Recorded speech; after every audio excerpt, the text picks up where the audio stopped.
Mitford হত্যায় নারায়ণগঞ্জে আরও একজন গ্রেপ্তার। 6 মাসে প্রতিদিন গড়ে 11 খুন, বেড়েছে ধর্ষণ নির্যাতন। আইনের প্রয়োগ না থাকাই দায়ী বলছেন বিশ্লেষকরা। আওয়ামী লীগকে পুনর্বাসনের অভিযোগ বিএনপির। কে কাকে লাল কার্ড দেখাবে জনগণই সিদ্ধান্ত নেবে বলছেন দলের নেতারা। ঐক্যমত্য প্রতিষ্ঠায় প্রত্যাশা অনুযায়ী অগ্রগতি নেই, ব্যর্থ হলে দায় কমিশনের একার নয় বললেন আলী রিয়াজ।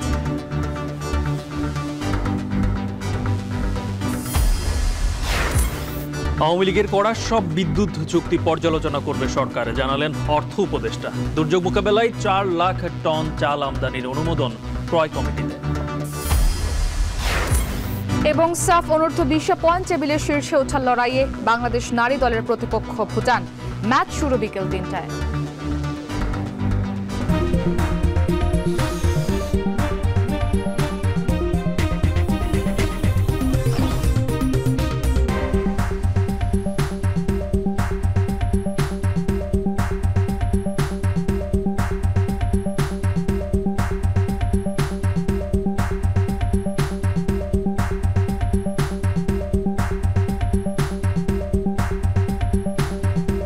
স্বাগত। এখন দুপুরে পুরো আয়োজন জুড়ে আপনাদের সাথে থাকবো আমরা দুজন, আমি ইসরাত মুক্তি, আমি গালিব ইবনে রিয়াজ। রাজধানীর মিটফোর্ডে ভাঙাড়ি ব্যবসায়ী সোহাগ হত্যা মামলার অন্যতম আসামি নান্নু গ্রেপ্তার হয়েছে। গেল রাতে নারায়ণগঞ্জের বন্দর উপজেলার কলাগাছিয়া থেকে তাকে গ্রেপ্তার করে র্যাব জানায় গভীর রাতে গোপন সংবাদের ভিত্তিতে অভিযান চালিয়ে ইউনিয়নের বালিয়া গ্রামে নান্নুর মামার বাড়ির পাশের একটি বাড়ি থেকে আটক করা হয়। সে ব্যবসায়ী সোহাগ হত্যা মামলার 6 নম্বর আসামি। ইট ও সিমেন্টের ব্লক দিয়ে আঘাত করে ব্যবসায়ী সোহাগের মৃত্যু নিশ্চিত করা 4 জনের একজন হচ্ছে নান্নু। এ নিয়ে এই হত্যার ঘটনায় মোট 8 জনকে গ্রেপ্তার করা হলো। গেল বুধবার ব্যবসায়ী লাল চাঁদ ওরফে সোহাগকে প্রকাশ্যে নৃশংসভাবে হত্যা করা হয়। পরদিন এ ঘটনায় নিন্দার ঝড় উঠলে কোতোয়ালি থানায় 19 জনের নামে মামলা করেন নিহতের বোন।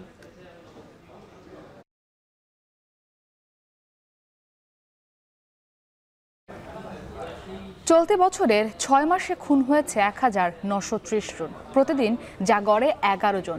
নারী ও শিশু নির্যাতনের ঘটনা ঘটেছে প্রায় 12,000। এর মধ্যে ধর্ষণই আছে 2744টি।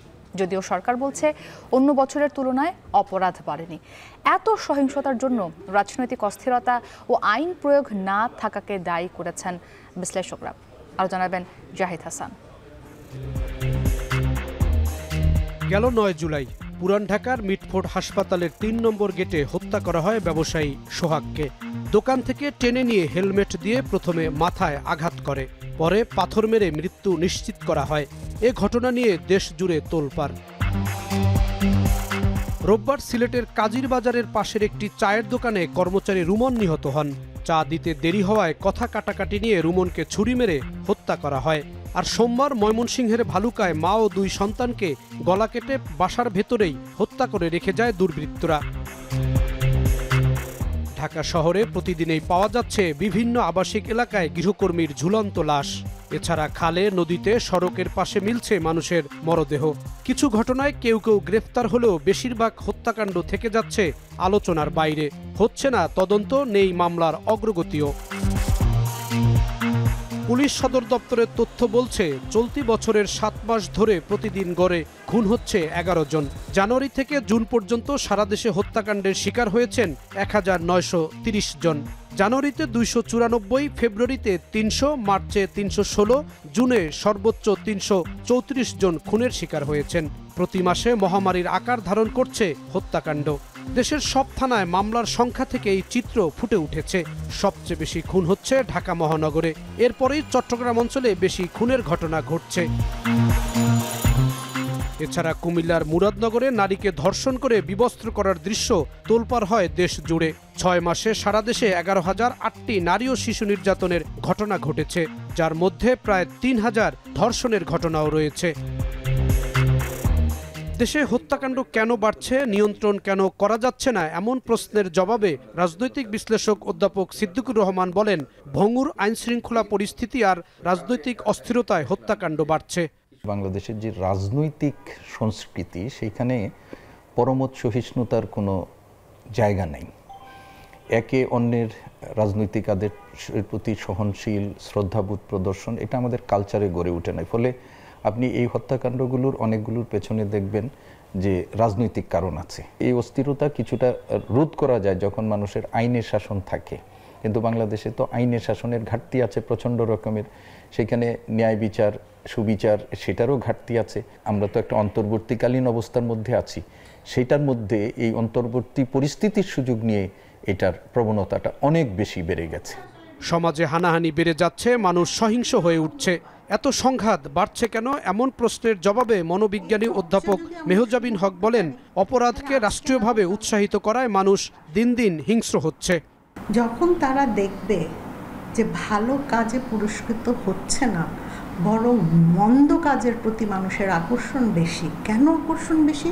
কারণ মন্দ কাজ করে দেখা যাচ্ছে তাকে সবাই হুজুর হুজুর করছে, তাকে ভয় পাচ্ছে, সে আরেকজনের জিনিস কেড়ে নিচ্ছে, কিন্তু কেউ প্রতিবাদ করছে না। যে কোনো অস্থির সময় দেখা যায় যে মানুষের মধ্যে যে কুপ্রবৃত্তিগুলো থাকে ওগুলি বের হয়ে আসার সুযোগ পায় বেশি। মানুষের শুভ জায়গাগুলো, শুভ যে মানবিক গুণাবলীগুলো আছে এগুলিকে বের করে আনার উপর জোর দেয়। এদিকে বিগত বছরের তুলনায় অপরাধ বেড়েছে এমন দাবির সঙ্গে একমত নয় সরকার। ২০২০ সাল থেকে ২০২৫ সালের জুন পর্যন্ত পরিসংখ্যানও তুলে ধরেছে সরকার। সেখানে দেখা যায় ২০২০ সালের ৬ মাসে খুন হয়েছে ৩,৫৩৯ জন, আর ২০২৪ সালের ৬ মাসে খুন হয়েছে ৪,১১৪ জন। জাহিদ হাসান, এখন, ঢাকা। কে কাকে লাল কার্ড দেখাবে জনগণই সে সিদ্ধান্ত নেবে বলে মন্তব্য করেছেন বিএনপির স্থায়ী কমিটির সদস্য ডক্টর AZM জাহিদ হোসেন। বলেন, বিএনপি কখনো অন্যায়কে প্রশ্রয় দেয় না, অন্যায়ের বিচার চায়। সকালে রাজধানীর ইঞ্জিনিয়ারিং ইনস্টিটিউটে জুলাই গণ অভ্যুত্থান কর্মসূচির ভেন্যু পরিদর্শন শেষে কথা বলেন তিনি। জনগণ সিদ্ধান্ত নেবে কে কাকে লাল কার্ড আর সবুজ কার্ড সাদা কার্ড দেখাবে। এটি জাতির অর্জন, এটি সবার সম্মিলিত অর্জন। সেটিই যাতে ওই দিনের আলোচ্য বিষয় হবে এবং সেই দিন ওটা আমরা ইনশাআল্লাহ যাতে সবার জাতির সামনে তুলে ধরতে পারি, যেটি আমাদের সামগ্রিক ঐক্যবদ্ধ অর্জন। ফেব্রুয়ারির মধ্যে নির্বাচন দিতে হবে, এর ব্যতিক্রম হলে দায়িত্ব অন্তর্বর্তী সরকারেরই নিতে হবে বলে হুঁশিয়ারি দিয়েছেন বিএনপি চেয়ারপারসনের উপদেষ্টা জয়নুল আবেদিন ফারুক। সকালে প্রেস ক্লাবে বিএনপির ভারপ্রাপ্ত চেয়ারম্যান তারেক রহমান ও মহাসচিবকে নিয়ে অপ্রীতিকর বক্তব্য দেয়া এবং নির্বাচন বানচালের ষড়যন্ত্রের প্রতিবাদে এক আলোচনায় তিনি কথা বলেন। এ সময় তিনি আরও বলেন, তারেক রহমানকে নিয়ে অশুভ উক্তি বাংলাদেশের রাজনীতিকে ঘোলাটে করার অপচেষ্টা করছে, তা রুখে দেয়া হবে। নব্য ষড়যন্ত্রকারীরা আওয়ামী লীগকে পুনর্বাসনের চেষ্টা করছে বলে অভিযোগ করেন জয়নুল আবেদিন ফারুক। বৃহত্তম রাজনৈতিক দলকে আপনারা আন্ডারস্টিমেট করেন না। অনুগ্রহ করে একটা নির্বাচনের দিকে এগিয়ে যান। দেশে একটি গণতান্ত্রিক সরকার কায়েম হোক, দেশে গণতন্ত্র প্রতিষ্ঠিত হোক, দেশে সংবাদপত্রের স্বাধীনতা এগিয়ে যাক, দেশের সাংবিধানিক প্রতিষ্ঠানগুলো ধ্বংসের হাত থেকে রক্ষা পাক। দেশে একটি সত্যিকার গণতান্ত্রিক সরকার কায়েম করার জন্য ইন্টেরিয়াম গভর্নমেন্ট যে আশ্বস্ত করেছেন ফেব্রুয়ারির মাসেই এই নির্বাচন হতে হবে, যদি না হয় আপনাদেরকে দায়িত্ব বহন করতে হবে। জুলাই পদযাত্রার 15তম দিনে ভোলায় অবস্থান করছেন এনসিপি নেতারা। সেখানে সমাবেশ করছেন তারা। এ নিয়ে আরও বিস্তারিত জানাতে ভোলা থেকে যুক্ত হয়েছেন সহকর্মী ইমতিয়াজুর রহমান। ইমতিয়াজ, এখন এনসিপি নেতারা কোথায় অবস্থান করছে? এছাড়াও ভোলায় আজকে দিনব্যাপী কি কর্মসূচি রয়েছে তাদের? গালিব, সংস্কার, নতুন সংবিধান এবং নতুন বাংলাদেশের এমন প্রত্যয় নিয়ে কিন্তু গত 1 জুলাই কিন্তু জাতীয় নাগরিক পার্টি এনসিপি সারা দেশে পদযাত্রা শুরু করেছে। সেই পদযাত্রা 15তম দিনে আজকে দ্বীপ জেলা ভোলায় তারা এসেছেন। কিছুক্ষণ আগে ভোলার বরিশাল থেকে ভোলার ভেদুরিয়া ফেরিঘাটে এসে তারা পৌঁছেছেন। এখন ভেদুরিয়া ফেরিঘাট থেকে যে সমাবেশ স্থল ভোলার নতুন বাজার প্রেস ক্লাব চত্বরের দিকে তারা যাচ্ছেন। এর পরপরই কিন্তু তারা যে নিহত স্বজন রয়েছে, শহীদ রয়েছে, তাদের বাড়িতে যাবেন এবং তাদের কবর জিয়ারতের কথাও কিন্তু আমরা জানতে পেরেছি। এছাড়াও কিন্তু ভোলার সদরের বাংলা স্কুল মোড়, বরিশাল দালান, সদর রোড, তেজান মার্কেট এইসব এলাকায় কিন্তু তারা পদযাত্রা করবেন বলেও কিন্তু কেন্দ্রীয় নেতৃবৃন্দের আমরা জানতে পেরেছি। এই দলটি আত্মপ্রকাশের পর প্রায় আহ্বায়ক সহ নাহিদ সাজ্জিদ সহ প্রায় অর্ধশতাধিক নেতাকর্মী কিন্তু দ্বীপ জেলা ভোলায় এই প্রথম আগমন করেছে। এই আগমন উপলক্ষে কিন্তু এখন উৎসুক জনতা কিন্তু তাদের এক নজর দেখার জন্য কিন্তু ভোলার রাস্তায় কিন্তু ফুল দিয়ে তাদের বরণ করছে। আমি যেই এখন একটি পিকআপে রয়েছে মূলত ভোলার ভেদুরিয়া ফেরিঘাট থেকে ভোলা সদরে যেই তারা যাচ্ছে, আপনি আমার ক্যামেরার মাধ্যমে দেখতেই পাচ্ছেন যে একটি বিশাল গাড়ি বহর রয়েছে। ভোলার বিশেষ করে ভোলার 7 উপজেলার যে নেতা কর্মীরা রয়েছে এনসিপির নতুন কমিটি ঘোষণার পরপরই কিন্তু তারা এখানে এই ভোলার সদর উপজেলায় এসেছেন এবং এই তাদের যেই পদযাত্রা এবং পথসভা তা বাস্তবায়নের জন্য কিন্তু তারা এই কার্যক্রম বাস্তবায়ন সফলভাবে বাস্তবায়ন করার জন্য কিন্তু তারা আজকে ভোলায় এসেছে বলে আমরা জানতেছি।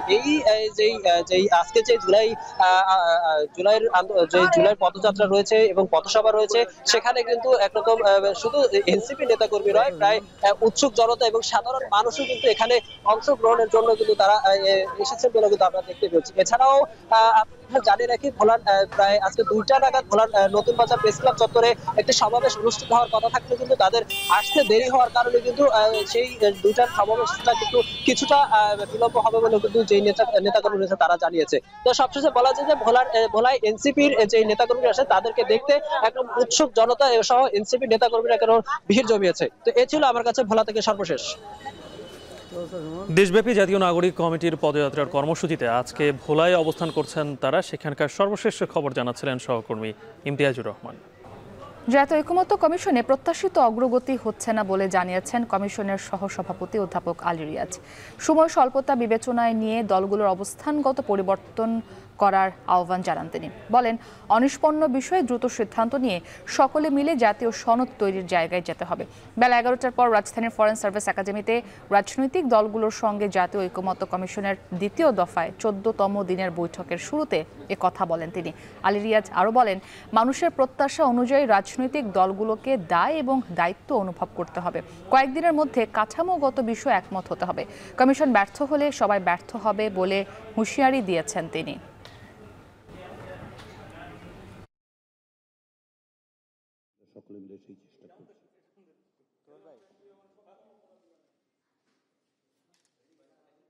সময়ের স্বল্পতার কারণে আপনারা নিশ্চয়ই লক্ষ্য করেছেন অনেক বিষয়ে আলোচনার ক্ষেত্রে আমরা যতটা প্রত্যাশিত অগ্রগতি ততটুকু অর্জন করতে পারছি না। যে আমাদেরকে একটি জাতীয় সনদ তৈরি জায়গায় যেতে হবে, সকলে মিলে যেতে হবে, যতদূর সম্ভব সকলে মিলে যেতে হবে। কমিশনের ব্যর্থতা যদি হয় তাহলে এটা সকলের মিলের ব্যর্থতা হবে। সেই জায়গায় আমাদেরকে বিবেচনা করতে হবে যে ব্যর্থ হওয়ার কোনো সুযোগ নেই। যে দায়িত্ব আমাদের উপর অর্পিত হয়েছে সে দায়িত্ব রাজনৈতিক দল হিসেবে আপনাদের উপর, আমরা তার অংশীদার হয়েছি মাত্র। এ নিয়ে আরও জানাতে রাজধানীর ফরেন সার্ভিস একাডেমিতে আছেন আমাদের সহকর্মী হাসিব বিল্লাহ। আমরা যুক্ত হয়েছি তার সাথে। হাসিব, বৈঠকের পর বৈঠক হচ্ছে, তারপরও মৌলিক অনেকগুলো ইস্যুতে এখন পর্যন্ত ঐকমত্য হচ্ছে না কেন জানাবেন, এবং গতকালকে আশাবাদ জানি আজকে আবার ব্যর্থ হবার শঙ্কার কথাই বা কেন বলা হচ্ছে?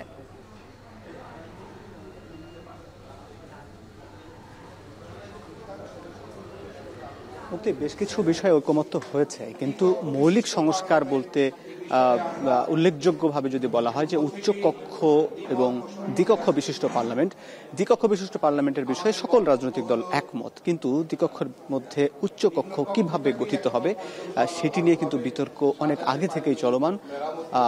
রাজনৈতিক দলগুলো নিজেদের অবস্থান স্পষ্ট করেছেন, তুলে ধরেছেন, মতামত দিয়েছেন।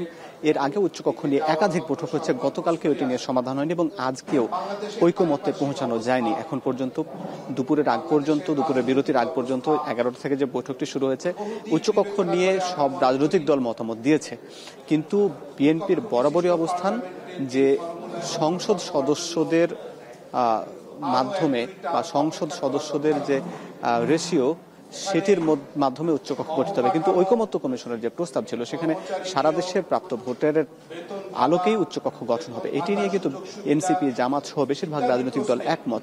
কিন্তু এদিকে বিএনপি এখানে দ্বিমত পোষণ করছে এবং বিএনপির সঙ্গে বেশ কয়েকটি দল রয়েছে। এবং এখানে আরেকটি বিষয় যুক্ত হয়েছে যে উচ্চকক্ষের ক্ষমতা কি হবে এবং উচ্চকক্ষর যেখানে নিম্নকক্ষের মতো আইন বা কোনো কিছু সংশোধনের ক্ষেত্রে যেখানে 2/3 হয়, উচ্চকক্ষ কি 2/3 ভোট প্রয়োজন নাকি সংখ্যাগরিষ্ঠ হলেই হবে, এটি নিয়ে কিন্তু একটু বিতর্ক হয়েছে। এবং উচ্চকক্ষের যে মূলত নিম্নকক্ষ থেকে কোনো একটা বিল উচ্চকক্ষে যাবে এবং উচ্চকক্ষ একটা সংশোধনী দেবে এবং সে বিষয়ে কিন্তু এই সব বিষয় নিয়ে রাজনৈতিক দলগুলো দ্বিমত পোষণ করছে, মতামত দিচ্ছে, কিন্তু এখন পর্যন্ত ঐকমত্যে পৌঁছানো যায়নি। ঐকমত্য কমিশন বলছে যে আগামী রোববার একটি তারা রুলিং জারি করবে, অর্থাৎ ঐকমত্য কমিশন একটি সিদ্ধান্ত নেবে। এখন পর্যন্ত যেহেতু রাজনৈতিক দলগুলো এই বিষয়ে দ্বিমত পোষণ করছে, সুতরাং এটি বিষয়ে দ্বিমত রয়েছে এবং আজকে আরো 2টি বিষয় নিয়ে আলাপ হচ্ছে। এখন সংবিধান সংশোধন বিষয়ে আলাপ হচ্ছে এবং নারীদের আসন নিয়ে আলাপ হচ্ছে। এই ছিল মুক্তি এই ঐকমত্য কমিশনের খবরাখবর। আমরা আরো জানাতে পারবো আপনাকে পরে ঐকমত্যের বিষয়ে কোনো সিদ্ধান্ত আসলে। হাসিবিল্লাহ যুক্ত ছিলেন রাজধানীর ফরেন সার্ভিস একাডেমি থেকে। রক্তের দাগ দিয়ে ঢাকা বিশ্ববিদ্যালয়ের ফুটপাত আর দেওয়ালে যে ইতিহাস লেখা হয় তার আজ 1 বছর। 24-এর এই দিনে ছাত্রলীগের হামলার শিকার হয় কয়েকশো শিক্ষার্থী। রণক্ষেত্রে পরিণত হয় হলপাড়া, ভিসি চত্বর সহ আশপাশের এলাকা।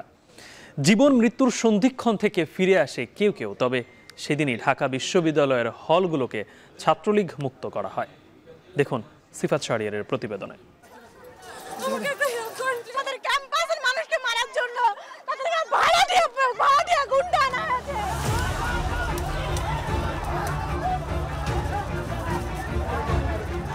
দিক বিদিক ছোটাছুটি, রক্ত, অসহায়ত্ব আর অপমান।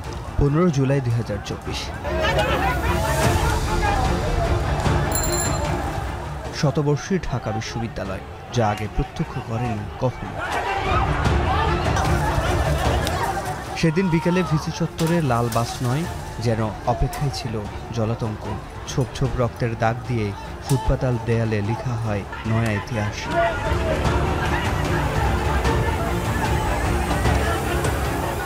মুক্তিযোদ্ধাদের নাতিপুতিরাও পাবে না, তাহলে কি রাজাকারের নাতিপুতিরা পাবে? রাজাকার ট্যাগিংয়ের উত্তরে আগের রাতে ফুঁসে ওঠা বিক্ষোভে কেঁপে ওঠে স্বৈরশাসকের মসনদ। উত্তাপ ছড়ানো রাত শেষে তাই সকালটা ছিল থমথমে। দুপুরে ডাকা দুই পক্ষের কর্মসূচি ঘিরে হঠাৎই বাধে হট্টগোল। খবর আসে হলগুলোতে আটকে রাখা হয় আন্দোলনের পক্ষের শিক্ষার্থীদের। তাদের ছাড়াতে গিয়ে প্রথম উত্তেজনা ছড়ায় হলপাড়ায়। ইট পাটকেল নিক্ষেপ আর লাঠির লড়াই নৃশংসতায় রূপ নেয় তৎকালীন ছাত্রলীগের নগ্ন হামলায়। ভিসি চত্বর, মল চত্বর ও হলপাড়ায় আহত হয় শতাধিক শিক্ষার্থী। সেদিন জীবন মৃত্যুর সন্ধিক্ষণ থেকে ফিরে আসেন সলিমুল্লাহ হলের রায়হান। আমার মাথায় 9টা সেলাই লেগেছে, হ্যাঁ, মাথা ইন্টারনাল ভিতরে যে ভেইন কেটে গেছে সেখানে সেলাই লেগেছে, আর মাথায় এই দিকে সেলাই করতে পারে না, এগুলো থেত লেগেছে, হ্যাঁ, জাস্ট ব্যান্ডেজ করে দিয়েছে, আলাদা আলাদা 3টা ব্যান্ডেজ ছিল।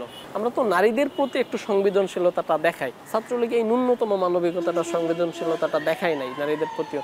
তো আমি ওদেরকে আসলে সেভ করার চেষ্টা করছিলাম, যার জন্য ওরা আমাকে আরো বেশি টার্গেট করে। বাদ যায়নি নারী শিক্ষার্থীরাও। নিজ ক্যাম্পাসে বহিরাগতদের এমন হামলা নারীর মর্যাদা ও জাগরণের সামনে এক বিশাল প্রশ্নবোধক চিহ্ন হয়ে আছে এখনো। ছাত্রলীগের নৃশংসতা থেকে বেঁচে ফেরা সানজিদা তর্নির চোখের নিচের ক্ষত যেন মোছার নয়। ওরা আমাদেরকে লক্ষ্য করে ইট ফিকতেছিল, একটা ইট এসে আমার মুখের উপর পড়ে, যেটা হচ্ছে আমার চোখের নিচটাতে লাগে, আমার চোখের একটা চশমার কাঁচ ভেঙে যায়, গভীর একটা ক্ষত হয়ে যায় ওই জায়গাটা থেকে। তো আমি নিজের হাত তুলে যে নিজের মুখটা প্রোটেক্ট করব ওইটুকু জায়গা ছিল না, কারণ অল্প জায়গার মধ্যে ওরা হচ্ছে আমাদেরকে আটকে রেখেছিল। আমার সামনে দুটো মেয়েকে ওরা হচ্ছে লাঠি দিয়ে মারছে এবং জিজ্ঞেস করছে, আর কোনোদিন তোর আন্দোলনে আসবে, আর কোনোদিন আসবে? মহানগরের ছাত্রলীগের গুন্ডাগুলো এনে, বহিরাগত এনে ঢাকা বিশ্ববিদ্যালয়ে এই হামলাটা করে এবং আমিও তার মধ্যে একজন আহত। এবং আমার তখনকার অনুভূতি ছিল যে হয়তো আজকেই আমাদের শেষ দিন। উত্তরপাড়ার হলগুলোতে ছাত্রলীগের হামলার পর প্রথম তাদের বিরুদ্ধে শক্ত প্রতিরোধ গড়ে তোলে এই শহীদুল্লাহ হলের শিক্ষার্থীরা। এবং এই হল গেটেই ছাত্রলীগের নেতাকর্মীদের সাথে 4 থেকে 5 ঘন্টা সংঘর্ষ চলে আন্দোলনকারীদের। পরবর্তীতে এই হল দখলে নেয় আন্দোলনকারীরা এবং বলা হয় এই শহীদুল্লাহ হল থেকেই প্রথম ছাত্রলীগকে বিতাড়িত করা হয়। ছাত্রলীগকে 15ই জুলাই এই হল থেকে বিতাড়িত করার পরে অন্য হলও আমাদের সাথে হইতেছে একত্রতা প্রকাশ করে এবং অন্য হলের যত ছাত্রলীগ নেতা এবং হইতেছে যাদের কর্মী আছে সব রুম ভেঙে তাদেরকে বের করে দেয়। ওনাদের সাথে যারা ছাত্রলীগ করতো, আমাদের হলের যে ভাইয়েরা ছিল, তাদের পর্যন্ত ওরা আক্রমণ করছে। তো এরপরে তো আর ওদের পাশে থাকা আমাদের কোনো প্রশ্নই আসে না। আহতরা হাসপাতালে চিকিৎসা নিতে গেলে পুনরায় হামলার শিকার হয়। এমন নৃশংসতার খবর ছড়িয়ে পড়লে হলগুলোতে ওঠে নবজোয়ার। ছাত্রলীগের অনেকেই পদত্যাগ করে যোগ দেন আন্দোলনকারীদের সাথে। আমার রুমমেট তো ওই দিনেই হচ্ছে পা ভাঙছিল টিএসসিতে, ছাত্রলীগ থেকে পদত্যাগ করছিল, এই কারণে ওরা থানায় নিয়ে গেছে। জেলে ছিল প্রায় 7-8 দিন। যারা আমরা বড় ভাই হিসেবে ওই সম্মানটুকু দিলাম, সেই আমাদের আমাদের লাঠিচার্জ করছে বা আমাদের উপরে হামলা করছে। তো ট্রিটমেন্ট চলা অবস্থায় আমাদেরকে যে সকল ডাক্তার আমাদের চিকিৎসা দিয়েছিল তাদের উপরে কিন্তু সন্ত্রাসী ছাত্রলীগ তাদের উপরে হামলা চালায় এবং আমাদের আহত শিক্ষার্থীদের উপরেও হামলা চালায়। যুদ্ধ বিধ্বস্ত এলাকাতেও হচ্ছে হসপিটালে রোগীদের উপর হামলা করা হয় না, কিন্তু আমরা দেখলাম যারা ঢাকা বিশ্ববিদ্যালয়ে হামলার শিকার হয়েছে সেই সকল শিক্ষার্থীদেরকে ঢাকা মেডিকেলে ছাত্রলীগের সন্ত্রাসীরা পুনরায় হামলা করে একটি নজিরবিহীন ঘটনা ঘটিয়েছে।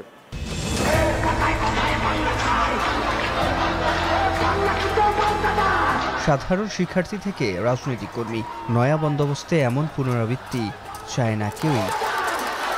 সিফাত শাহরিয়ার, এখন ঢাকা। বাংলাদেশকে ক্ষুদ্র একটি দেশ হিসেবে বিবেচনা না করতে দাতা সংস্থা সহ বহির্বিশ্বের প্রতি আহ্বান জানিয়েছেন প্রধান উপদেষ্টা ডক্টর মোহাম্মদ ইউনূস। বাংলাদেশের অর্থনীতি ধারণার চেয়েও বড় বলে জানান তিনি। সকালে দক্ষিণ এশিয়ার জন্য নবনিযুক্ত বিশ্বব্যাংকের ভাইস প্রেসিডেন্ট জোহানেস জুট সাক্ষাৎ করতে এলে এ কথা বলেন প্রধান উপদেষ্টা। এ সময় অর্থনীতি এগিয়ে নিতে এবং সংস্কার ইস্যুতে অন্তর্বর্তী সরকারের নেওয়া পদক্ষেপের প্রশংসা করেছেন জোহানেস জুট। বাংলাদেশ ও ভুটানের জন্য বিশ্বব্যাংকের নতুন বিভাগীয় পরিচালক জোহানেস জুট সোমবার রাতে রাষ্ট্রীয় অতিথি ভবন যমুনায় প্রধান উপদেষ্টা অধ্যাপক মোহাম্মদ ইউনূসের সাথে সাক্ষাৎ করেন। আলোচনার সময় জুট বাংলাদেশের প্রতি বিশ্বব্যাংকের দৃঢ় সমর্থনের কথা জানান। 2013 থেকে 2015 সাল পর্যন্ত বিশ্বব্যাংকের বাংলাদেশ, ভুটান এবং নেপালের কান্ট্রি ডিরেক্টর হিসেবে তার পূর্ববর্তী মেয়াদের কথা স্মরণ করে তিনি বলেন, অধ্যাপক ইউনূসের নেতৃত্বাধীন অন্তর্বর্তী সরকার দেশ পরিচালনায় ব্যাপক প্রচেষ্টা অনেক, বিশেষ করে আর্থিক ক্ষেত্রে কিছু চ্যালেঞ্জিং বিষয় মোকাবেলা করতে হচ্ছে অন্তর্বর্তী সরকারকে।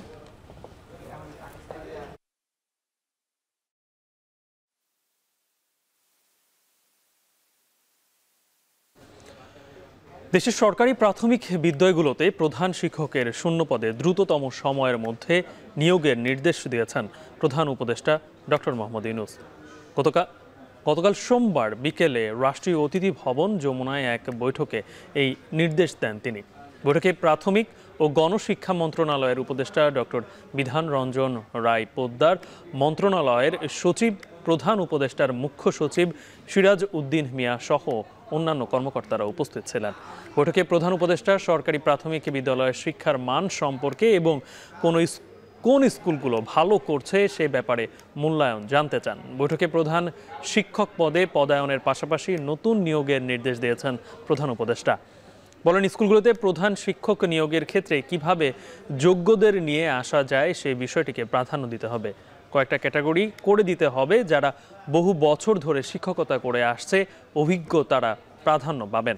এর পাশাপাশি তরুণদেরও প্রধান শিক্ষক হিসেবে নিয়োগের জন্য সুযোগ দিতে হবে। আওয়ামী লীগের করা সব বিদ্যুৎ চুক্তি পর্যালোচনা করবে সরকার। এই সংক্রান্ত অনুমোদন দিয়েছে ক্রয় সংক্রান্ত কমিটি। এদিকে দুর্যোগ মোকাবিলায় মজুদ বাড়াতে 4 লাখ টন চাল আমদানির সিদ্ধান্ত নিয়েছে কমিটি। আগস্ট থেকে খাদ্য বান্ধব কর্মসূচির আওতায় 15 টাকা দরে মাসে 30 কেজি করে চাল পাবে 55 লাখ পরিবার, যা 6 মাস পর্যন্ত দেয়া হবে। আজহার লিমনের প্রতিবেদন। উন্নয়নের নামে একদিকে বিদ্যুতের সক্ষমতার প্রচার, অপরদিকে এ ব্যবসায় একনায়ক তৈরি। গণঅভ্যুত্থান পরবর্তী সময়ে তথ্য বের হচ্ছে, গেল 1.5 দশকে বিদ্যুৎ খাতে যে 3.5 লাখ কোটি টাকার ব্যয় হয়েছে, সেখানে শুধু ক্যাপাসিটি চার্জের নামেই লুটপাট হয়েছে 1 লাখ কোটি টাকার বেশি। অন্তর্বর্তী সরকার দায়িত্ব নেবার পর যখন বিদ্যুতের বিভিন্ন খাতে অর্থ সাশ্রয়ের উদাহরণ তৈরি হচ্ছে, তখন মঙ্গলবারের ক্রয় সংক্রান্ত সভায় উঠে আসে বিদ্যুতের চুক্তি পুনর্মূল্যায়নের ইস্যু। অর্থ উপদেষ্টা বলেন, অসম চুক্তি পুনর্বিবেচনার প্রক্রিয়া শুরুর অংশ হিসেবে আইনি সহায়তার অনুমোদন করেছে কমিটি। বিগত সরকারের সময় কতগুলো ইন্ডিপেন্ডেন্ট পাওয়ার প্ল্যান্টের কতগুলো চুক্তি হয়েছিল। চুক্তিতে আমরা দেখেছি অনেক অসম ক্লজ ছিল, সেগুলি রিভিউ করার জন্য। এবং রিভিউ করার জন্য এখানে অনেকগুলো কোম্পানি আছে, বিদেশি কোম্পানি, তাদের চুক্তিগুলো রিভিউ করার জন্য হাইকোর্ট থেকে একটা নির্দেশনা আছে, যাতে এটা তাদের সাথে আলাপ আলোচনা করে যাতে আমরা এসে পরিচালিত করি। এবং এই জন্য আমাদের আইনি সহায়তা দরকার, এবং সেটা করার জন্য আমরা একটা প্রপোজাল অ্যাপ্রুভ করেছি। সচিবালয়ে একই সঙ্গে খাদ্য পরিকল্পনা ও পরিধারণ কমিটি বৈঠক হয় একই সময়ে। এই বৈঠকে সিদ্ধান্ত হয়, বন্যার পূর্ব প্রস্তুতি হিসাবে 4 লাখ টন চাল আমদানি করবে সরকার, বাকি 5 লাখ টন চাল আনার অনুমতি দেওয়া হবে বেসরকারি আমদানিকারকদের।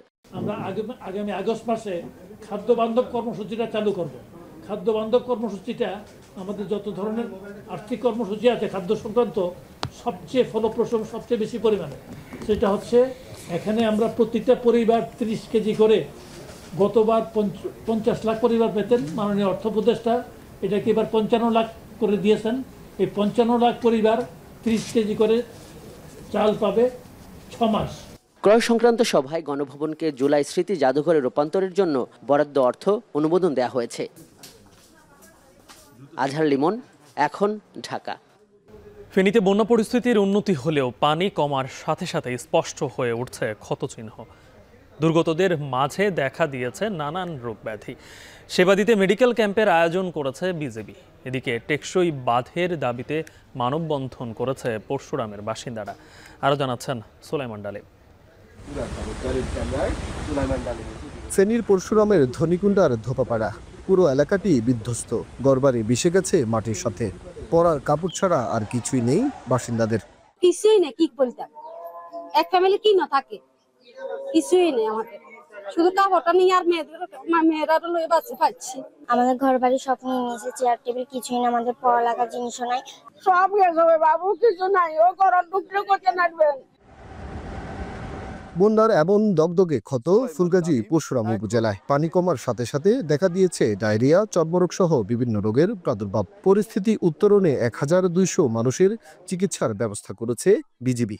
বন্যা পরবর্তী যে সকল রোগগুলা হতে পারে, যেমন হচ্ছে ডায়রিয়া, তারপর হচ্ছে ফাঙ্গাল ইনফেকশন, তারপরে হচ্ছে বিভিন্ন চুলকানি বা আমরা যেটাকে ডার্মাটাইটিস বলি, বা আর এইসব রোগীগুলো আমরা বেশি পাচ্ছি। 2 জন ডক্টর রয়েছে, মেডিকেল বিশেষজ্ঞ সহ, তো এবং পর্যাপ্ত ওষুধ রয়েছে আমাদের কাছে। আমরা আশা করছি যে এখানে 1000 থেকে 1200 রোগী আসবেন। তো এই প্রিপারেশন আমাদের আছে, এবং আমরা এদেরকে প্রয়োজনীয় ব্যবস্থাপত্র এবং সাথে সাথে ঔষধ সরবরাহ করার ব্যবস্থা করেছি। এদিকে ফেনীর উত্তরের কয়েক লক্ষাধিক মানুষের ভোগান্তির জন্য মুহুরী, কহুয়া ও সিলুনিয়া নদীর নরবরে বাঁধ দায়ী বলে জানিয়েছেন স্থানীয়রা। তীরে টেকসই বাঁধ ও নদী খননের দাবিতে পরশুরামের রাস্তায় নেমে প্রতিবাদ করেছে 55টি স্বেচ্ছাসেবী সংগঠনের সদস্য ও স্থানীয়রা। সাময়িক ত্রাণ কিংবা সহায়তা নয়, বন্যা নিয়ন্ত্রণে টেকসই বাঁধের দাবি তাদের। বেড়িবাঁধের যে বিষয়টি আসছে, এটা বারবার ভেঙে যাচ্ছে কোনো রকমে কাজ করার কারণে। তো আমরা চাই এই টেকসই একটি বেড়িবাঁধ। ফেনীতে 25-এর এই বন্যায় প্রায় 1.5 লক্ষাধিক মানুষ পানিবন্দী ছিল। সুলাইমান ডালিম, এখন, ফেনী। তিস্তা ঘিরে কাজের মহাপরিকল্পনা এই বছরের শেষ নাগাদ চূড়ান্ত হবে বলে জানিয়েছেন পানি সম্পদ এবং পরিবেশ উপদেষ্টা সৈয়দা রিজওয়ানা হাসান। সকালে সৈয়দপুর বিমানবন্দরে 2 দিনের রংপুর সফরের শুরুতে এ কথা জানান তিনি।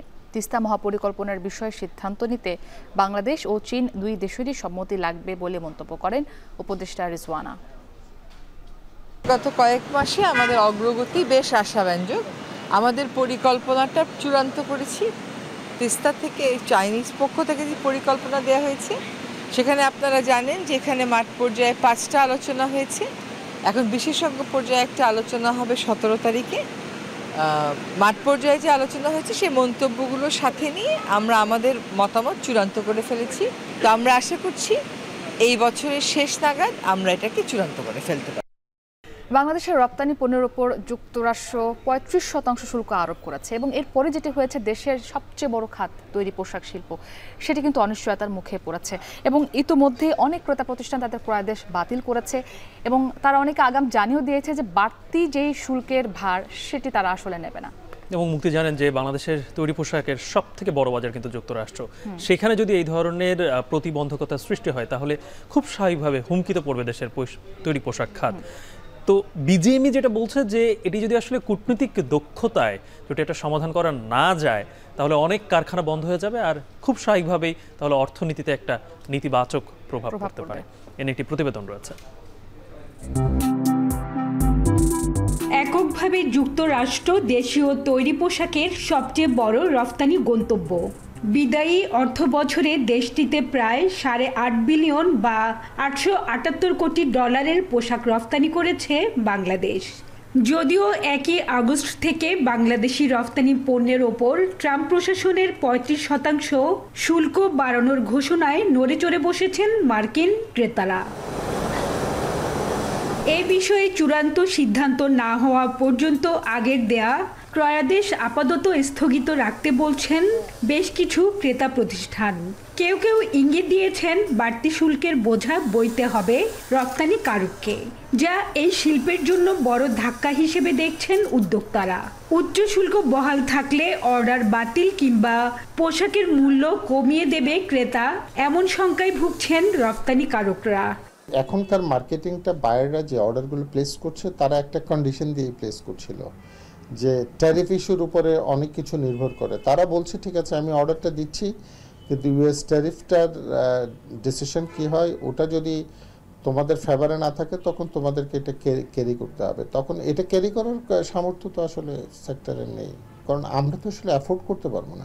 যে মালগুলো আমাদের প্রোডাকশন হাউসে আছে বা যেগুলো আমরা নেক্সট মান্থে শিপমেন্ট করব বা আপকামিং যে শিপমেন্ট করব সেগুলোর উপর হয়তো বায়াররা নতুন করে চিন্তা করবে, বায়ার অর্ডার ক্যান্সেলেশন একটা ইস্যু আছে। হ্যাঁ, ওভারঅল যে ব্যাপারটা হচ্ছে টেরিফটা তো অ্যাকচুয়ালি জনগণের উপর পড়বে, যারা এন্ড ইউজার, যারা ক্রয় করবে তাদের উপরই তো পড়বে। এখন তাদের উপর যখন পড়বে আলটিমেটলি বাইং ক্যাপাসিটিটা অনেক কমে যাবে। বর্তমানে যুক্তরাষ্ট্রে পণ্য রফতানিতে 15 থেকে সর্বোচ্চ 32% শুল্ক দিতে হয়। নতুন ঘোষণা কার্যকর হলে গড়ে শুল্ক দাঁড়াবে 51%।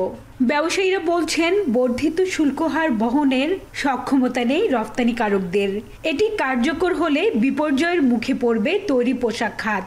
স্বাভাবিকভাবেই কম মূল্যের বাজারে ঝুঁকবে ক্রেতা, ফলে বন্ধ হয়ে যাবে যুক্তরাষ্ট্র নির্ভর অনেক তৈরি পোশাক কারখানা। চট্টগ্রাম থেকে মার্কিন বাজারের 60% পোশাক রফতানি হওয়ায় বেশি বিপদে পড়বেন এখানকার উদ্যোক্তারা। এই যে অর্ডারগুলো রানিং আছে আমরা ভয়ে আছি সবচেয়ে বেশি। আমার বায়ার যদি কালকে বলে আমার বাড়তি ডিউটিগুলো তোমাকে পেমেন্ট করতে হবে, না হলে আমার গুডস আমি নিব না, সেক্ষেত্রে কিন্তু আমার জন্য পুরাটা লাইবিলিটি হয়ে ওই ফ্যাক্টরি কলাপস হয়ে যাবে। এবং এত শ্রমিক নিয়ে যদি কোনো ফ্যাক্টরি বন্ধ হয় তাহলে যাবে কোথায়? এবং এটা যদি না কমায়, আমি ফিউচারের কথা বলছি না, রানিং যারা আমরা যে রানিং অর্ডারগুলো আছে এগুলো নিয়ে সবাই কিন্তু মুখ থুবড়ে পড়বে। যুক্তরাষ্ট্রের বাজার ধরে রাখতে বাংলাদেশের প্রতিদ্বন্দ্বী দেশগুলোর সাথে মার্কিন বাজারে শুল্ক হারে সমতা রাখতে সরকারকে জোরালো পদক্ষেপ নেওয়ার আহ্বান ব্যবসায়ীদের। কনসিকুয়েন্স যদি এটা অক্ষুণ্ণ থাকে তাহলে বাংলাদেশের বর্তমান যে প্রায় $9 বিলিয়ন যে বিজনেস আমেরিকাতে আছে এটা 3 বিলিয়নের মধ্যে চলে আসবে। যারা আমরা আমেরিকান মার্কেটে ব্যবসা করি হুট করে আমরা কিন্তু নতুন বাজারে প্রবেশ করার কোনো অপশান নাই। বিজনেস একটা নেগোসিয়েশন, ফেলোশিপ এবং অনেক দিনের একটা বিজনেস ফ্রেন্ডলি থাকে। তবে এইটুকু বলতে চাই যে সরকার যে কোনো কিছুর বিনিময়ে লাইক অন্যান্য কান্ট্রি যেভাবে এগিয়ে আসছে সেভাবে বিনিময়ে যদি আমেরিকান সরকারের সাথে যদি একটা সুরাহা করে তাহলে আমরা মনে করছি যে আমাদের এই যে ট্যারিফটা অন্য দেশের সাথে সমতা আসবে। বিশ্ব বাজারে বর্তমানে দ্বিতীয় শীর্ষ পোশাক রপ্তানিকারক দেশ বাংলাদেশ। তবে প্রধান প্রতিযোগী দেশ ভিয়েতনাম ছাড়াও ইন্দোনেশিয়া, তুরস্ক ও ভারতীয় পণ্যের ওপর মার্কিন শুল্ক হার কম হওয়ায় কঠিন চ্যালেঞ্জের মুখে বাংলাদেশ। হাজিরা শিউলি, এখন, চট্টগ্রাম। প্রবাসী থেকে ভোট দিতে 9টি দেশ থেকে এখন পর্যন্ত 48,080 জন ভোটার হতে আবেদন করেছেন বলে জানিয়েছেন জাতীয় পরিচয় নিবন্ধন অনুবিভাগের মহাপরিচালক ASM হুমায়ুন কবির। মঙ্গলবার নির্বাচন ভবনে সাংবাদিকদের সঙ্গে আলাপকালে তিনি এই তথ্য জানান। জাপানে আমরা আপনাদেরকে জানিয়েছিলাম যে 15 তারিখের মধ্যেই এইটা আপনার চালু করা সম্ভব হবে, কিন্তু ওখানকার একটা টেকনিক্যাল সমস্যার কারণে আমাদের সব কিছু রেডি হয়ে আছে। আমি যেই প্রসেসগুলো বললাম এগুলো সব রেডি হয়ে আছে। আমাদের যারা জনবল যাবে তাদের ভিসাও হয়ে আছে, শুধুমাত্র ওখানে পাবলিক আইপি পেতে একটু সময় লাগছে। এই বৃহস্পতির মধ্যে যদি আমরা পাবলিক আইপিটা পেয়ে যাই, আমাদের জনবল যাওয়ার পরে 10-12 দিন লাগবে। সো আমরা এখনো আশাবাদী যে এ মাসের মধ্যে এটা হয়ে যাবে। এবারে খেলার খবর। সাফ অনূর্ধ্ব 20 নারী চ্যাম্পিয়নশিপে নিজেদের তৃতীয় ম্যাচে দুপুর 3টায় ভুটানের বিপক্ষে মাঠে নামে বাংলাদেশ। ম্যাচের আরও খবর জানাতে বসুন্ধরা কিংস আরেনা থেকে যুক্ত হচ্ছেন সহকর্মী ওয়াসিউল হক পান্থ। পান্থ, ঠিক আগের ম্যাচে আমরা নেপালের বিপক্ষে বাংলাদেশকে একেবারে শেষ মুহূর্তে জয় পেতে দেখেছি। আজকে ভুটানের বিপক্ষে কি এমন কোনো চ্যালেঞ্জ সামনে আছে কিনা, একাদশে কোনো পরিবর্তন আসছে কিনা? গালিব, গত একদিন আগে যে ম্যাচটি হয়েছে নেপালের বিপক্ষে, সেটি কিন্তু টুর্নামেন্টে সবচেয়ে দুই শক্তিশালী যে প্রতিপক্ষ নেপাল এবং বাংলাদেশ, সেই ম্যাচটি হয়েছিল। এবং রাউন্ড রবিন লিগ যেহেতু, প্রথম ম্যাচটি নেপাল এবং বাংলাদেশ দুজনের জন্যই খুব গুরুত্বপূর্ণ ছিল, গোল ব্যবধান থেকে শুরু করে পয়েন্টের জন্য। বাংলাদেশ যেহেতু জিতেছে, সেখানে কিছুটা এগিয়ে তো অবশ্যই আছে বাংলাদেশ। এবং ভুটানের বিপক্ষে যদি বলি, ভুটান যে দলটি সেটি অনেক তরুণ একটি দল এবং তাদের দলে কিন্তু খুব বেশি জাতীয় দলের খেলোয়াড়ও নেই, এবং জাতীয় দলের খেলার অভিজ্ঞতা সম্পন্ন যে দল তেমনটি কিন্তু তারা নাই। এবং তারা কিন্তু নেপালের বিপক্ষে বেশ বড় ব্যবধানেই হেরেছে টুর্নামেন্টের প্রথম ম্যাচে, প্রথম দিনে কিন্তু বেশ অনেকগুলো গোল খেয়েছে। যদিও পরের যে ম্যাচ তারা খেলেছে শ্রীলঙ্কার বিপক্ষে, সেখানে কিন্তু বেশ ভালোভাবে কামব্যাক করেছে এবং বড় ব্যবধানে তারা জিতেছে। কিন্তু আজকে কিন্তু বাংলাদেশের বিপক্ষে যদি সহজ সমীকরণে যায়, সেখানে ভুটানের বিপক্ষে খুব বেশি চ্যালেঞ্জের মুখোমুখি হওয়ার কথা না। যদিও আজকের টানা বর্ষণের কারণে আমরা দেখেছি যে মাঠ কিন্তু বেশ অনেকটাই ভারী বিগত দিনগুলোর তুলনায়। গত 2 ম্যাচের আগে খুব বেশি বৃষ্টিপাত হয়নি, কিন্তু আজকে গতকাল মধ্যরাত থেকে কিন্তু ঢাকায় অনেক বৃষ্টি হয়েছে এবং মাঠ কিন্তু বেশ কর্দমাক্ত হয়ে আছে। তো সেখানে যে কোনো দলের জন্য খেলা যেহেতু চ্যালেঞ্জিং, সেখানে বাংলাদেশকে ভুটান বেশ বড় চ্যালেঞ্জ জানাতে পারে। কিন্তু যদি স্বভাবতই হিসাব করি, সেক্ষেত্রে খুব বেশি চ্যালেঞ্জের মুখোমুখি হওয়ার কথা না। এবং বাংলাদেশ কিন্তু অবশ্যই চাইবে গোল ব্যবধান বাড়িয়ে নিতে আজকের ম্যাচ দিয়ে, কারণ নেপালের বিপক্ষে তারা 3-2 ব্যবধানে জিতেছে এবং শেষ মুহূর্তের গোলে তারা জিতেছিল। বাংলাদেশের জন্য দুঃসংবাদ যে গত ম্যাচে, নেপালের বিপক্ষে ম্যাচে কিন্তু সাগরিকা লাল কার্ড পেয়েছে, যার কারণে আজকের ম্যাচে তিনি কিন্তু অনুপস্থিত থাকবেন। এবং সেক্ষেত্রে আজকে একাদশে নিশ্চিতভাবে একটি পরিবর্তন আসবে এবং সেক্ষেত্রে তার বদলে কে আসবে এখনও যেহেতু ঘোষণা করা হয়নি, যদিও বাংলাদেশ দল এবং ভুটান দল তারা কিন্তু ইতিমধ্যে মাঠে পৌঁছে গেছে। আর মিনিট 20 পরে কিন্তু ম্যাচ মাঠে গড়াবে। এবং সন্ধ্যার সময় কিন্তু টুর্নামেন্টের বাকি যে দুটি দল, শ্রীলঙ্কা এবং নেপাল, তারা কিন্তু মাঠে নামবে। এবং যেহেতু আজকের এই ম্যাচে নেপালের বিপক্ষে ভুটান 6 গোল দিয়েছে এবং বাংলাদেশেরও কিন্তু লক্ষ্য থাকবে আজকেও বড় ব্যবধানে জয় নিয়ে গোল ব্যবধানটিকে আরও বেশি বাড়িয়ে নেওয়া। তো বসুন্ধরা কিংস আরেনা থেকে এই ছিল আমার কাছে সবশেষ। গালিব। সাফ অনূর্ধ্ব নারী চ্যাম্পিয়নশিপে আর কিছুক্ষণের মধ্যে ভুটানের বিপক্ষে মাঠে নামবে বাংলাদেশের মেয়েরা, সেই খবরই জানাচ্ছিলেন সহকর্মী ওয়াসিউল হক পান্থ।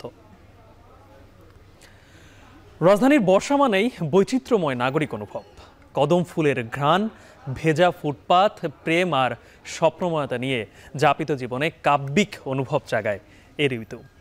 রোমান্টিকতা আর জীবন বাস্তবতার দ্বৈরথে বর্ষাকে প্রেম ও সংগ্রামের এক অনুপম চিত্র। বর্ষণ মুখর দিনে নগরীর গলি ঘুপচি থেকে রাজপথের বাহারি গল্প তুলে ধরছেন আতিক মেজবা লগ্ন। ক্যামেরায় ছিলেন জামাল খান।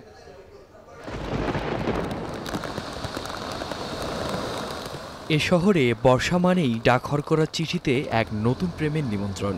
ভিজে ফুটপাথের স্বপ্ন ঘেরা এই নগরীর স্নিগ্ধ স্পর্শে বিলাসিতা সংগ্রাম সমান্তরালে হাঁটে কাকতলীয় অথচ অনিবার্য সত্য হয়ে। নাগরিক কোলাহলের শহরে বর্ষা আসে কদম ফুলের ঘ্রাণ মেখে, অবিরাম জলধারায় বাঁধভাঙ্গা উল্লাসে ফোঁটা ফোঁটা বৃষ্টি আর সোদামাটির গন্ধে মাতে নাগরিক মন। ছান্দসিক উচ্চারণে জীবনকাথাকে তুলে ধরে কবিকণ্ঠ। বৃষ্টি জানে বৃষ্টির কত কথা, আমরা কেবল হারিয়ে যাই, থাকে মনের ব্যথা। শুধু কি কবিতা, আবেগের আরতি, সুরের অনুরণন আর স্মৃতির জোয়ারে প্রেয়সীর অধরা মনকে খুঁজে সুরেলা মন। লাজুক আকাশের আবেগী কান্নায় মেঘের ঘোমটা ভিজে ওঠে, আর সেই সুরে ফিসফিসিয়ে বাঁধা পড়ে গান। আজি ঝরো ঝরো মুখর বাদর দিনে, জানি নে জানি নে কিছুতে কেন যে মন লাগে না, ঝরো ঝরো মুখর বাদর দিনে। শিল্পী মনের সরল স্বীকারোক্তিতেও সেই বর্ষা বন্দনা। সময়ের অবারিত স্রোতধারায় মূর্ত হয় জীবনের অর্থ। অকপটেই বর্ষা তুলিতে মননের রেখাপাতের কথা বলেন তারা। তো আমার মনে হয় যে বৃষ্টির ওই পাওয়ারটুকু আছে যে একটা মানুষকে ডাইভার্ট করে নিয়ে যায়, তার দিকে আকৃষ্ট করতে বাধ্য করে। স্পেসিফিক কারণে মানুষের বৃষ্টি পছন্দ হতে পারে, বিভিন্ন কারণেই হয়। কেউ কাউকে প্রিয়জনকে মিস করার একটা ব্যাপার থাকে মানুষের, বিরহ বিচ্ছেদ, এই ব্যাপারগুলোই বিষণ্ণতার ক্ষেত্রে প্রথমে আসে। পৃথিবীতে একমাত্র দেশ বাংলাদেশ যেখানে কেবল বৃষ্টির ধারা, বর্ষা মানুষকে নতুন রূপে নতুন করে সাজায়। এ কেবল প্রকৃতির বিষয় নয়, এ মানুষের মনের ভেতরে এক অসাধারণ সৃষ্টি করে, অসাধারণ অপরূপ, অসাধারণ ধারণা, অসাধারণ বোধ তৈরি করে। নান্দনিকতার চর্চায় প্রেম বিরহ আর যাপিত জীবনে বেঁচে থাকার চালিকা শক্তি হয়ে ওঠে বর্ষা। স্বজন, প্রিয়জন ও সঙ্গীর সাথে অবসাদ যাপনে বর্ষা হয়ে ওঠে সেরা আগ্রহ। গত 2-3 দিন বেশ বৃষ্টি হয়েছে, কিন্তু ওর অফিস থাকার কারণে আমরা একদমই বের হতে পারি নাই। তো আজকে ভাবলাম যে ছুটির দিন যেহেতু আমরা বৃষ্টিতে ভিজবো, এজন্যই বের হওয়া। গ্রীষ্মের এই প্রচণ্ড তাপদাহের পরে মানুষ যখন একটা দুঃখ, ক্লান্ত, মুমূর্ষ প্রকৃতির মাঝে থেকে থেকে নিজের জীবন বিষাদ করে ফেলে, ঠিক ওই মুহূর্তে বর্ষা তার সজীবতা নিয়ে, তার সমস্ত রং নিয়ে প্রকৃতির মাঝে একটা নতুন রূপের খেলা সৃষ্টি করে। শহরের ক্যানভাসে বর্ষার আঁকিবুকিতে স্থান পায় সংগ্রামের দৃশ্যপট। বৃষ্টি থামলেই ভেজা ডানায় ক্লান্ত পাখিরা বের হয় খাবারের খোঁজে। কাদায় পা ফেলে ক্ষুধার বিরুদ্ধে শুরু হয় এক নীরব যুদ্ধ। সংগ্রামের এই গল্প শুধু পাখিতেই নয়, সামিল হয় নগরের ছিন্নমূল মানুষ থেকে দিনমজুর সবাই। রিকশার হ্যান্ডেলে জমে থাকা পানির ফোঁটায় যেন জীবনের প্রতিচ্ছবি দেখে চালক। কাদা ভাঙা রাস্তায় ক্লান্ত প্যাডেল সাক্ষ্য দেয় জীবনের সংগ্রামের। ঝড় বৃষ্টির জন্য গাড়ি চালান যায় না, আজকে 1 সপ্তাহ ধরেই চলতেছে এরকম টিপ টিপ আর বৃষ্টি, একদম কাপড় চোপড় ভিজা যায় শেষ। ভাড়া ভিত্তাও কম, ভাড়া ভিত্তাও নাই বেশি। হাঁটু পানিতে আটকে যাওয়া দৃশ্য অহরহ। বেঁচে থাকার জন্যই যেন ধৈর্যের লেজ টেনে লম্বা করেই দিন যাপনে কর্মব্যস্ত নগরবাসী। ঘন মেঘে মোড়ানো মহানগরীর বর্ষা শুধু প্রেম বা কবিতাই নয়, বৃষ্টির প্রতিটি কণা কারো কাছে প্রেমের চিঠি, কারোর বা কাছে টিকে থাকার লড়াই। তবুও পার্থিব সব জরা ও ক্লান্তিকে ভুলে এই বর্ষাই এনে দেয় এক নবজীবনের উদ্যম। আতিক মেজবা লগ্ন, এখন, ঢাকা। শেষ করছে এখন দুপুর। তার আগে শিরোনামগুলো আরো একবার। মিটফোর্ড হত্যা, নারায়ণগঞ্জে আরো একজন গ্রেপ্তার। 6 মাসে প্রতিদিন গড়ে 11 খুন, বেড়েছে ধর্ষণ, নির্যাতন। আইনের প্রয়োগ না থাকাই দায়ী বলছেন বিশ্লেষকরা। আওয়ামী লীগকে পুনর্বাসনের অভিযোগ বিএনপির। কে কাকে লাল কার্ড দেখাবে জনগণের সিদ্ধান্ত নেবে বলছেন দলের নেতারা। ঐকমত্য প্রতিষ্ঠায় প্রত্যাশা অনুযায়ী অগ্রগতি নেই, ব্যর্থ হলে দায় কমিশনের একার নয় বললেন আলী রিয়াজ।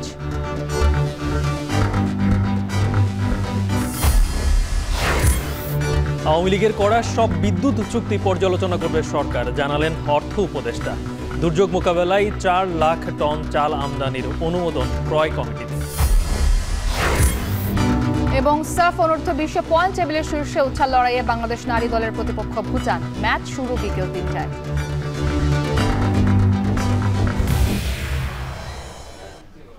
এই ছিল এখন দুপুরে। সঙ্গে থাকে ধন্যবাদ সবাইকে।